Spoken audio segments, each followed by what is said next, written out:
Hello students, हम लोगों ने क्लास 10th का फिजिक्स से स्टार्ट किया था, उसको आज हम लोग कंटिन्यू करते हैं।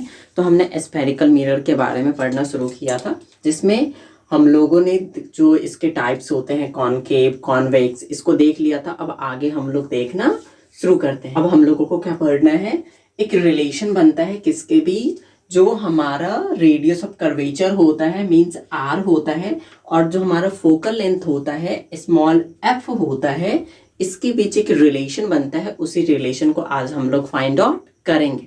ठीक है, तो चलिए देखते हैं। ये क्या है, हमारा एक मिरर है।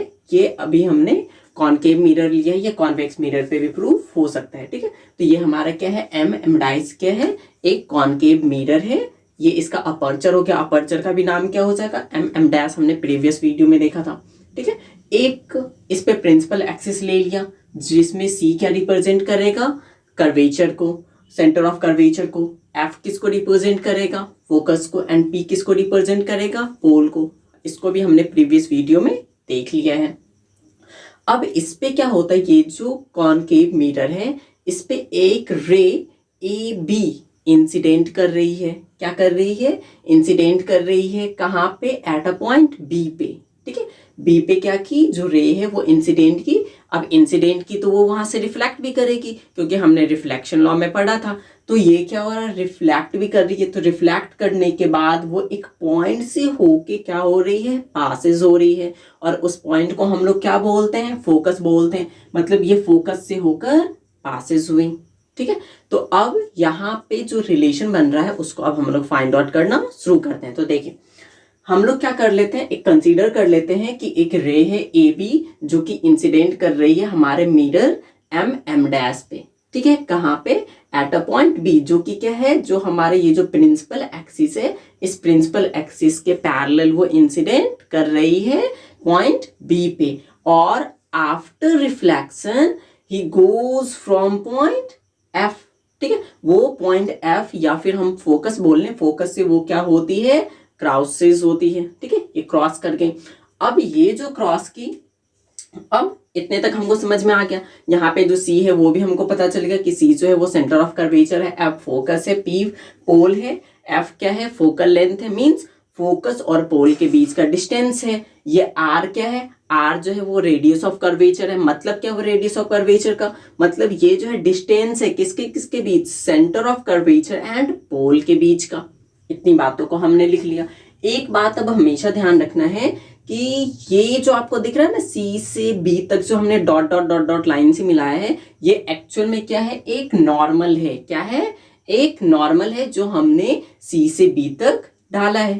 ठीक है, और ये जो नॉर्मल खींचा जाएगा हमेशा कहाँ से खींचा जाएगा, सेंटर ऑफ कर्वेचर से। ठीक है, कहाँ से खींचा जाएगा, सेंटर ऑफ कर्वेचर से। ठीक है, always draw a normal from centre of curvature. ठीक है, तो हमने भी सेंटर ऑफ कर्वेचर से इसको ड्रॉ कर लिया। अब इसको हम लोग प्रूफ करना शुरू करते हैं। तो इतने बातों को हमने यहाँ पे लिख दिया है।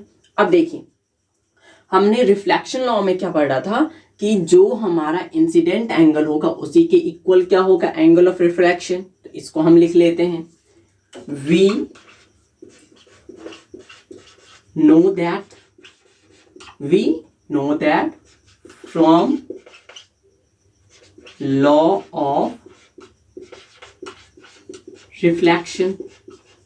लॉ ऑफ रिफ्लेक्शन से हम लोग क्या जानते हैं, angle I is equal to क्या हो जाएगा, एंगल आर। ये बात जानते हैं ना। इसको हम लोग क्या कर ले रहे हैं, इक्वेशन फर्स्ट मान लेंगे। ठीक है, लेकिन हमको मैथमेटिक्स में ये पढ़ाया गया है कि यहाँ पे गौर से देखिएगा, ये कुछ ऐसे करके लाइनअप बन रहा है ना, बन रहा है, या फिर इसको ऐसे देख ली, ये कुछ ऐसे करके लाइनअप बन रहा है, ऐसा, जिसमें ये वाला एंगल क्या है हमारा आई, और ये वाला एंगल क्या है अल्फा, और ये टू लाइन क्या है, ये ए बी, और इसको हम मान लेते हैं सी पी। ये दोनों लाइन पैरेलल है, ए बी और सी पी क्या है, पैरेलल है। तो अब पैरेलल है तो हमको ऑल्टरनेटिव एंगल पढ़ाया गया है। ऑल्टरनेटिव एंगल कौन कौन सा, ये एंगल बी और एंगल सी, मीन्स एंगल आई, एंगल अल्फा, है ना। तो ये दोनों क्या होते हैं, ऑल्टरनेटिव एंगल, इक्वल होते हैं। तो यहां से हमको क्या पता चल रहा है कि ये जो एंगल आई है वो एंगल अल्फा के इक्वल होगा ना। तो इसको हम लिखते हैं but A B parallel to C P के पैरेलल है, but A B parallel to C P, then we know from alternative angle, हमको अल्टरनेटिव एंगल से क्या पता है, angle I is equal to angle क्या हो जाएगा, अल्फा हो जाएगा। इसको हमने क्या मान लिया, इक्वेशन सेकेंड मान लिया। क्या मान लिया, इक्वेशन सेकेंड मान लिया। तो इतना समझ में आया। अब आगे देखिए, अब यहाँ पे हमको क्या दिख रहा है, यहाँ पे भी आई है, यहाँ पे भी आई है, मीन्स ये आई दोनों इक्वल होगा। तो यहां से हमारे पास क्या आ जाएगा, we get from equation first and second, equation first and second से हमारे पास क्या आ गया, angle R is equal to angle alpha आया। मतलब ये जो एंगल आर है और ये जो एंगल अल्फा है, ये दोनों भी क्या होंगे, इक्वल होंगे। अब हमने एक चीज और ज्योमेट्री में पढ़ रखा है, क्या पढ़ रखा है ज्योमेट्री में, कि जब हमारा एक ट्रायंगल, देखिए यहाँ पे एक ट्रायंगल बन रहा है CBF, या फिर हम बोल सकते हैं CFB। ये जो एक ट्रायंगल बन रहा है, इसमें जब दो एंगल इक्वल होते हैं, तो वो ट्रायंगल कौन सा होता है, आइसोसेलेस ट्रायंगल होता है। तो ये भी जो ट्रायंगल बन जाएगा CFB, ये भी कौन सा ट्रायंगल हो जाएगा, आइसोसेलेस ट्रायंगल होगा। इसको नाउ इन आइसोसेलेस ट्रायंगल, हमारे ट्रायंगल का नाम क्या हो जा रहा है, CFB। तो यहाँ पे CFB में हमारे पास क्या आ जा रहा है, CF is equal to FB। आएगा या नहीं आएगा। अब देखिए, ये जो यहाँ पे मिरर है वो तो काफी छोटा है, मीन्स इसका जो अपार्चर है वो स्मॉल होने के कारण से हम ऐसा एज्यूम कर लेते हैं कि ये जो FB है ना, वो इसके FP के इक्वल होगा। क्या एज्यूम कर ले रहे हैं कि ये जो FB है वो किसके इक्वल हो जाएगा, इस FB के। ठीक है, तो इस बातों को हम यहाँ पे लिख ले रहे हैं, हेंस या फिर फोर स्मॉल